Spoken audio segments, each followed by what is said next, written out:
मनसेला शिवडीमध्ये मोठा धक्का बसलाय। संतोष नलावडे यांनी पक्षाला जय महाराष्ट्र केलाय। संतोष नलावडे हे बाळा नांदगावकरांचे कट्टर समर्थक आहेत। नलावडे यांनी महाराष्ट्र सैनिकांना लिहिलेलं पत्र, तर नलावडेंनी या पत्रात मनातील खदखद व्यक्त केलेली आहे।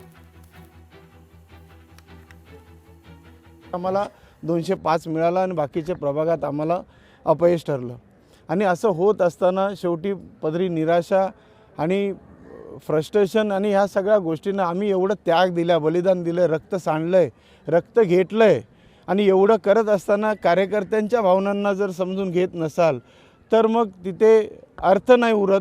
आणि असं होत असताना आमची कुठेतरी खच्चीकरण चाललेलं होतं, त्याच्यामुळे हा निर्णय आम्हाला घ्यावा लागला। मोठ्या अंतःकरणाने मला दुःख होतंय। हे आम्ही करणार नाही असं लिहित आपच्या उमेदवारांनी 500 रुपयांच्या स्टॅम्पवर हे अनोखं शपथपत्र जाहीर केलंय। कोल्हापूर महानगरपालिका निवडणुकीत आम आदमी पार्टीच्या उमेदवारांच्या या शपथपत्राची चर्चा आहे।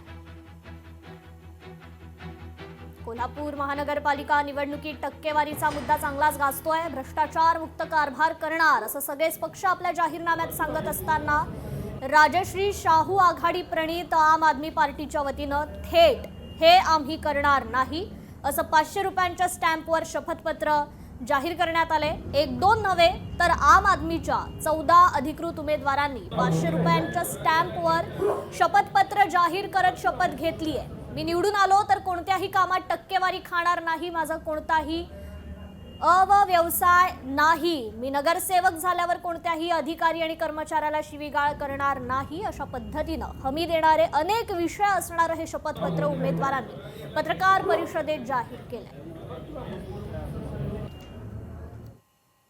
तर जातीत तेढ निर्माण करून महाराष्ट्र पुढे जाऊ शकत नाही, उपमुख्यमंत्री अजित पवारांनी हे वक्तव्य केलंय। सांगलीच्या मिरजेत अजित पवारांनी हे वक्तव्य केलेलं आहे।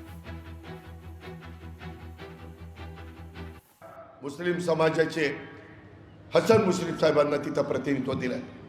अनेकांची नावं त्या बाबतीमध्ये घेता येतील। सना मलिक आमच्याबरोबर आमदार म्हणून काम करतात। मित्रांनो, माझी तुम्हाला विनंती आहे की जातीचा, पातीचा, नात्याचा, गोत्याचा विचार करून समाजाला पुढे नेता येत नाही। समाजामध्ये तेढ निर्माण करून, जातीमध्ये अंतर पाडून, राजकीय पोळी भाजून महाराष्ट्र पुढे जाऊ शकत नाही, देश पुढे जाऊ शकत नाही। लोकशाही मराठी ऐका, पहा, जागरूक रहा।